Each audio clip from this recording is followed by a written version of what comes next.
Hercules. Teman-teman, hari ini kita kedatangan tamu dari tamu yang apa? Yang apa ya?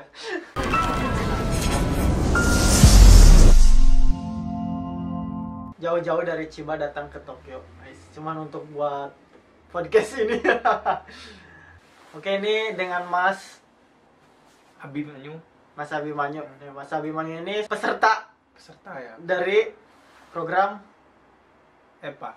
Iya, IJEPA itu ya, EPA. Dulu di di video sebelumnya pernah dibahas juga tentang EPA atau apa itu IJEPA. Dan kerjanya juga sebagai Kaigo posisi atau care worker. care workernya Mas. Gimana Mas? Jepang gimana Jepang? Tanoshi. Tanushi kata. Tanoshi kata. Nemo. Pertama kali datang ke Jepang, Ah. kan waktu itu di Jepang kan lagi musim panas ya. Ah. Jadi kaget pertama di situ tuh, kagetnya kok siangnya lama gitu. Jam 6:30 itu masih terang aja gitu kan. Jadi wah. Terus malamnya itu sebentar. Jadi kayak kerasa tidur tuh kok tiba-tiba udah pagi aja. Nah, di situ awal pertama kali datang ke Jepang. Nggak kerasan, kaget ya. Bahasa Jawanya nggak kerasan. Bahasa Indonesianya apa? Nggak kerasan, Bahasa Jawanya nggak kerasan gitu loh. Bahasa Sunda juga. Mada naretenai. Iya. Ya, belum terbiasa. Belum gitu ya. terbiasa. Syukang kan ya.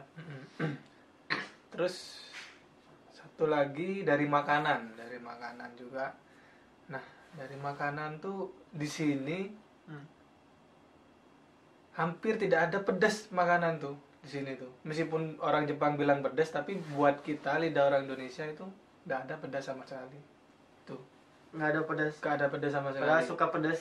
Ya, nggak suka sih. Cuman kalau di aku makan pedasnya di Indonesia itu Beda ya. beda sama di sini. Iya.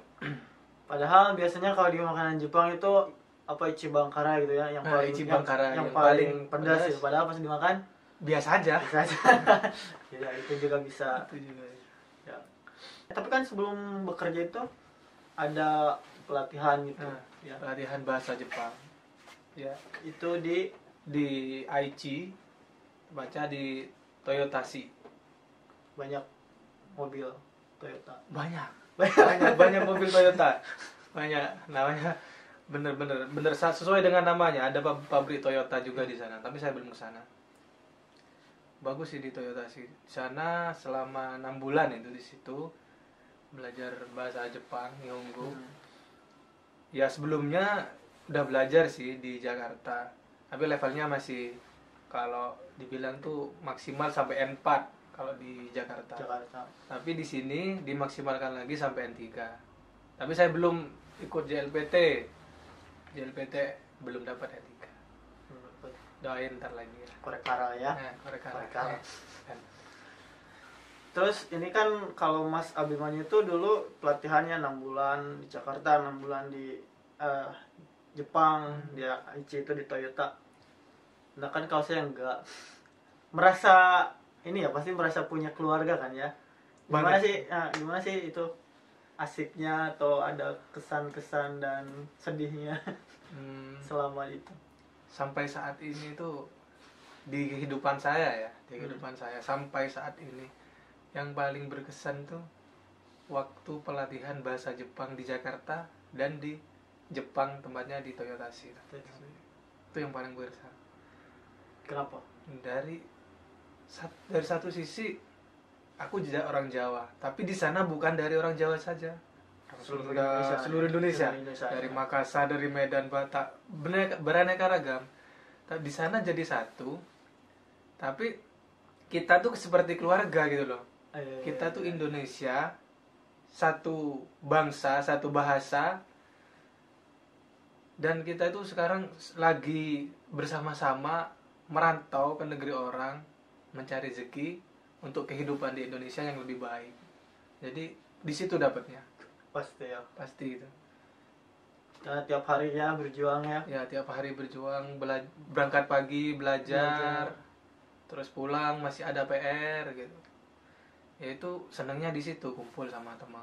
Nanti liburan pas hari Minggu rencana besok kemana, gak ada rencana tapi tetap berangkat gitu. yang penting bareng gitu loh, yang penting keluar bareng. Kalau bahasa Jawanya mangan orang mangan. Mangan orang mangan, yang penting kumpul. Main orang main, yang penting jalan. Nah, main orang main, yang penting melaku. Itu nih jare wong Jawa ngaten. Nggih. Nah, nanti artinya di bawah ya. Artinya di bawah. Ya benar-benar ya asik ya. Tapi kan sekarang udah mulai kerja, udah di masing-masing mereka ke panti-pantinya atau ke rumah sakit tempat mereka bekerja. Itu dari sana ada sesuatu yang merasa kehilangan? Banget, kehilangan banget. Apalagi ya namanya pertemanan masih ada kayak yang dekat, sahabat, betul. Tomodachi demo chikai. Ada, bukan pacar, tomodachi demo chikai gitu. Tomodachi demo chikai. Kalau bahasa Jepang ya itu. Bahasa Jepang. Nanti tahu cari sendiri lah. Nanti ada tomodachi demo chikai. Nggak ada kalau tomodachi tapi toy gitu. Nggak ada. Tomodachi toy. Moto chikai ada. Tomodachi moto chikai. Ya itulah. Tomodachi moto chikai. Ya galau sih pertama ya, galau. Kalau ya pasti kehilangan ya. Kehilangan. Pas awal masuk lingkungan tempat kerja tuh nggak sama. Nggak sama yang di aku bayangkan sebelumnya itu udah sama sekali udah sama. Terus yang biasanya rame-rame malam itu sendirian, jadi serasa tuh hati kecil tuh bilang pulang aja lah ke Indonesia. Sabisi gitu ya. Sabisi kata demo apa ya, ingat lagi gitu loh, tujuannya apa ke Jepang nih, tujuannya apa, jauh-jauh ke sini tujuannya apa. Terus perjuangannya juga sebelumnya kan ya, perjuangannya sebelumnya gitu. Jadi kembali ingat lagi, udahlah ini cuma sebentar, pada akhirnya nanti bisa terbiasa dan nyaman. Jadi di sanalah semangat itu muncul di sana. Jadi tetap berjuang. Ya meskipun nanti kan ada toh setelah 3 tahun kita kan anak EPA ada ujian Kokashiken namanya kan. Kalau di Indonesia mungkin UKOM. Kalau bagi perawat UKOM, uji kompetensi. Nah itu kalau lulus ya alhamdulillah ya, kalau lulus itu rezeki bisa menetap kan. Kalau udah lulus pulang. Ya kalau itu mah rezeki. Kalau memang rezeki ya alhamdulillah lulus. Kalau nggak rezeki ya enggak apa-apa, tetap disyukuri. Betul. Nah, sekarang kalau untuk segi pekerjaan sendiri nih. Itu kan pekerjaan kaigo atau caregiver ini kan baru pertama ya. Sebelumnya di Indonesia kan perawat, bukan? Perawat. Itu seperti apa perasaan pertama kali melihat atau bekerja sebagai caregiver? Ada merasa shock atau gimana sih? Kalau shock banget sih enggak ya. Enggak ya? Cuman kok kayak pembantu gitu.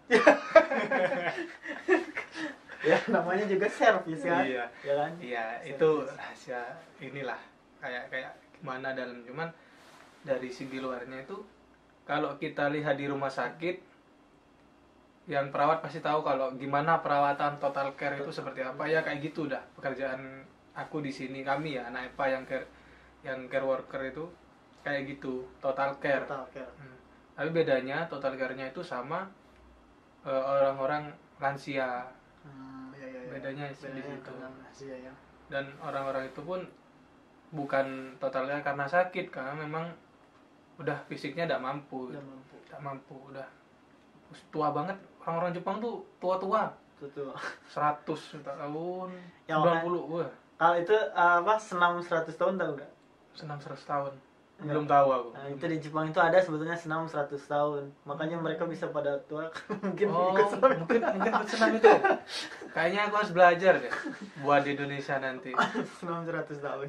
Biar aku 100 tahun. Ya aku saya. Cuman ya percuma juga bukan? Iya sih. 100 tahun tapi udah Hidup bisa 100 ngapa-ngapain tahun. ya. Kasihan juga kan liatnya, Hmm. makan dimakanin, Iya, buang air dibuangin. buangin. Tuh.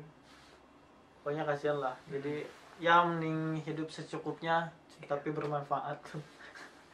Iya benar. Tersiksa ya. Kasihan, kasihan. Kayaknya apa ya, sebagian dari kehidupannya itu kayak diambil alih gitu. Apa gimana ya? Kayak Diambil alih bukan dia, gimana ya bahasanya? Kayak kehidupan sebagian dari kehidupan orang tua itu karena tidak bisa melakukan apa-apa kayak yang diambil alih gitu. kita yang bantu kan. Iya, kita yang bantu. Kita yang melakukannya. Kita yang melakukannya. Jadi misal kayak kan udah tidak bisa ke toilet sendiri, BAB di mana, di popo gitu. Kayak itu guys. Anak kecil kan? Iya, kayak anak kecil gitu loh. Kita kayak itu anak bayi gitu anak ya. bayi aja, anak bayi lagi. Makan dikasih makan. Makan dikasih makan. Kalau itu hubungan Sama siapa nih? kayak gitulah, kayak goker gitu ya. Hmm.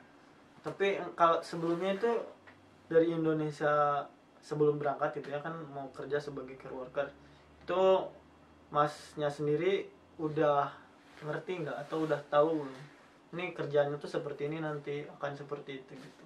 Ya sebetulnya udah tahu sih, udah tahu pekerjaannya kayak gimana, udah tahu. Cuman kondisi di Jepang kan Nggak tahu gitu ya. nggak tahu kayak gimana Kondisi realnya gitu. kondisi realnya itu gimana. Ya. Nah sebenarnya kalau masalah cara kerja dari katanya, nah itu sama lah, hampir sama kayak di rumah sakit. Apalagi dulu aku kan dulu kerja di intensive unit kan, intensive care unit. Nah di situ kan total care gitu. Ya dari katanya hampir sama gitu, hampir sama. Cuman kita sebagai orang-orang Indonesia yang, apalagi aku dulu kan tidak pernah pelatihan bahasa Jepang, mau ikut program ini, dan karena rezeki ya alhamdulillah diterima. Nah ya bahasa Jepangku masih kayak gitu, masih kurang lah ya. Jadi kendalanya itu di bahasa ya. Kendalanya di bahasa, karena kita mau nyuruh orang tua itu duduk, terus orang tua itu buka celana, terus orang tua itu mau nyuruh buka mulut, itu kan pakai bahasa Jepang gitu loh. Iya. Masa bahasa Jawa Ya kan? masa bahasa Jawa nanti nanti bilangnya apa ya? ya nanti bilangnya apa, jawabnya apa, nanti dibilang baka. Bangke kayaknya. Iya benar sih ya. Dari kalau misalnya dari segi pekerjaan, kita sebagai dulunya tenaga perawat ya, lulusan perawat memang bisa menyimbangi ya, malah bisa melampaui ya. Bisa melampaui. Kalau karena kita juga teori pegang kan. Masalahnya itu bahasa. Karena memang bahasa juga ya, bahasa caregiver ya, bahasa kesehatan juga belum tentu orang Jepang awam juga tahu. Nah, mereka juga belum tentu tahu. Kita yang nggak tahu harus belajar itu. Iya benar itu. Ribet kan ya. Ribet. Tapi ya namanya juga kerja di sini ya, harus pakai bahasa ini kan. Ya gini sih, untuk aku bilang adik-adik lah ke 13. Oh iya. Buat next generasi. Nah next generasi ya, jangan adik-adik lah, nanti aku dibagi kakak-kakak. Ntar jadi adik kakak. Iya, adik kakaan bahaya ini. Adik kakak. Dolan lagi ini. Danda. Ya untuk next generasi ya, yang EPA 13 atau terus-terusnya, semoga lanjut lah EPA ini ya. Karena program EPA ini menurutku bagus. Bagusnya dari mana? Karena ini program pemerintah kan gitu ya. Aku udah bilang program yang lain jelek, cuman bagus lah EPA ini menurutku. Programnya juga bagus. Rekomendasi pertama gitu. Yang prosesnya juga panjang, prosesnya EPA itu. Nah, coba untuk generasi berikutnya itu dimaksimalkan belajar bahasa Jepangnya itu waktu di Jakarta sama di Jepang nanti. Gitu. Kalau udah berangkat ke Jepang, itu bener-bener dimaksimalkan. Kalau udah maksimal nanti ngerasain lah kayak apa yang aku rasakan. Bagus-bagus sebelum ikutan udah punya ya. Nah, bagus-bagus sebelum ikutan udah punya. Jangan kayak aku lagi, aku belum punya dulu. Jangan kayak aku juga, aku nggak punya juga. Ya Nggak punya tapi punya N2 bro. Ya, Ya itulah ya, bahasa yang penting, yang paling utama itu bahasa, sih. bahasa. Kalau segi teori lah udah pernah belajar kita ya. Kita belajar. Kalau masalah pekerjaan tuh ikut sendiri gitu loh. Kita pertama modal bahasa gitu, modal bahasa. Jadi bahasa kan kalau kita mau beli apa-apa suatu kan ngomong, Bener-bener harus ngomong kan. ngomong bahasa Jepang. Ditunjuk sih pakai bahasa isyarat. Bisu gitu.